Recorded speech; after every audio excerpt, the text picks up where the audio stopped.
Pinangalanan ni Pangulong Rodrigo Duterte ang ilang politikong kabilang sa kanyang narco list. Ang mga ito raw ang dahilan kung bakit di niya mapigilang maluha gabi-gabi dahil sa perwisyong idinulot ng mga ito sa bansa. Narito ang report. Kilalang matapang si Pangulong Rodrigo Duterte pagdating sa laban sa ilegal na droga. Pero kahit palaban, hindi niya maiwasang maluha sa galit sa tuwing maiisip ang mga kababayan na nasira ang buhay dahil sa bawal na gamot. When I started to squeeze everybody, then I found out that there are mayors, municipal mayors, barangay captains, governors, and a few congressmen were in the business of shabu. We have been corrupted, and this is why I cry every night. Sa pagharap sa mga bisita sa ginanap na Presidential Awards for Filipino Individuals and Organizations Overseas kahapon sa Malacanang, hindi rin napigilan ng Pangulo na mabanggit ang mga opisyal ng gobyerno na kabilang sa kanyang narco list. Ang ilan sa mga ito, tahasan pa niyang pinangalanan, tulad ni dating Iligan Congressman Vicente Belmonte, Mayor Lawrence Cruz at isang Mayor Willie Lim. This is the drug industry of the Philippines. In here are the names of municipal mayors, almost all of the barangay captains. And if you look at it, every page, elected public official. Ako hindi maniwala. Ako, Representative Vicente Belmonte, Mayor Lawrence Cruz, that's an illegal. Mayor Willie Lim, high profile. Lahat yan. Nagpasaring din ng Pangulo kay Senadora Laila de Lima at sa natanggap nitong award sa Amerika. Tila hindi raw kasi alam ng mga nagbigay ng parangal ang pagkakasangkot nito sa illegal drugs trade sa bansa. A senator who was playing at the same time, and she was glorified with an award in Washington, D.C. God.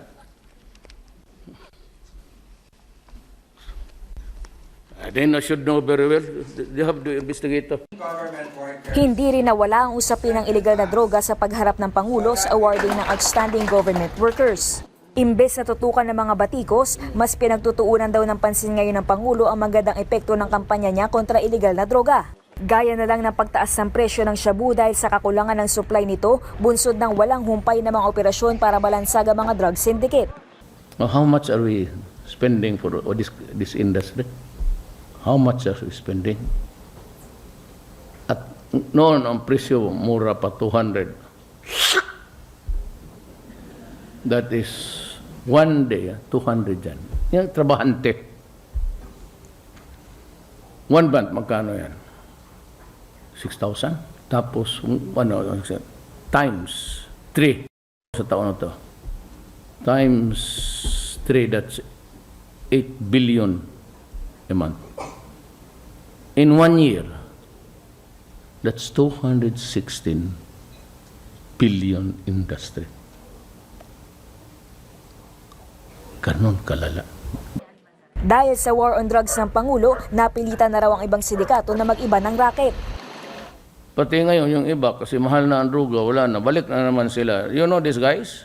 They kidnap people, mostly Chinese. They collect the ransom, then they killed the hostage. Ganon ang uso dito. Sabi ko, yan ang gusto ninyo. Sabi ko, what you can do, I can 10 times over. More evil than you. Sa huli, mensahe ng Pangulo sa mga patuloy pa rin na nasasangkot sa illegal na droga.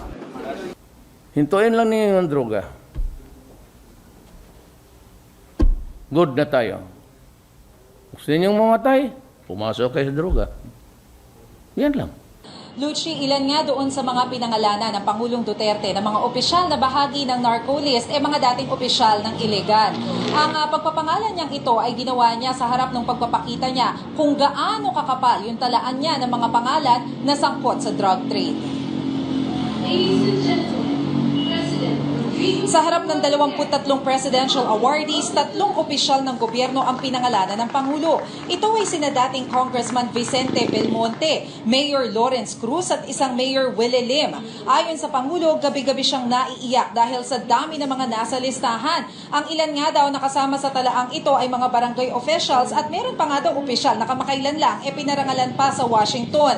Nag-aalala umano ang Pangulo sa 4 na milyong drug addicts na ultimo ang buhay ng kanilang mga pamilya ay nasisira. Ito rin mismo ang dahilan kung bakit tutol siya na magkaroon ng eleksyon sa mga panahong ito dahil pihadong mangingibabaw ang narco-politics at baka manalo na naman ang mga sangkot sa bawal na gamot. Giit pa ng Pangulo, maghihigpit siya pagdating sa security officers ng ilang politiko simula sa susunod na taon. Lilimitahan daw ito sa 2 security officers. Kwento pa ni Digong, gusto siyang maka one-on-one talk ng UN Rapporteur na si Agnes Calamar tungkol sa extrajudicial killings. Pero matapos daw nitong isa publiko ang konklusyon tungkol sa sitwasyon ng Pilipinas, gusto rin daw malaman ng Pangulo kung saan niya kinukuha ang mga basurang ito. Hirit pa ni Digong, alam niyang pagbabayaran niya sa Diyos ang mga pagkakamaling nagawa niya noon. Pero pagtitiyak niya, hindi siya nag-e-enjoy na pumatay ng kahit na sino. Gayunman, hindi pa rin daw siya titigil sa pagsugpo sa droga. Alam naman umano niya na gusto na siyang patalsikin ng mga tinatawag niyang yellows. Pero kung ma-impeach man daw siya, hindi naman daw ito dahil sa paggawa ng kalokohan. Narito ang bahagi ng pahayag ng Pangulo. No offense intended, but it's the yellow who are interested to ask me. If you can master the money and force, fine. Said I'll go. So if I get impeached, the better. But let it be remembered that you impeached him not because I'm corrupt, but because I was desperate to help my country. Lucci, bago nga dumalo ng awarding ceremony ang Pangulo ngayong hapon, ay dumalo muna ito sa isang boodle fight kasama yung ilang mga miyembro ng Presidential Security Group at nagkaroon muna ng courtesy call sa kanya ang Australian Ambassador na si Gorley. Matatandaan na nabato rin siya ng maanghang na salita ng Pangulong Duterte dahil nga sa pagbibigay ng komento nito tungkol doon din sa rape joke ng Pangulo. Lucci? Maraming salamat, Maricel Halili. President Rodrigo Duterte today bared the names of several town mayors who are allegedly involved in the illegal drugs trade. The president also reiterated his warning to those still engaged in such trade to stop their illegal activities. The president spoke during the 2016 Presidential Awards for Filipino individuals and organizations overseas in Malacanang. Rocky Ignacio reports. President Rodrigo Duterte warned the public to stop using illegal drugs. The president issued a warning in his speech at the 2016 Presidential Awards for Filipino individuals and organizations overseas in Malacanang. The chief executive mentioned 3 names of elected officials allegedly involved in the drug trade in Mindanao. This is the drug industry of the Philippines. In here are the names of municipal mayors, almost all of the barangay captains, and a few, a senator who was playing at the same time, and she was glorified with an award in Washington, D.C. God.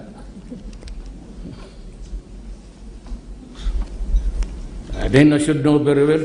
You have to investigate. Look at it. Every page. Elected public official. Ako diyang maniwala. Ako, Representative Vicente Belmonte, Mayor Lawrence Cruz, that's an illegal, Mayor Willie Lim, that's all high profile. Lahat yan.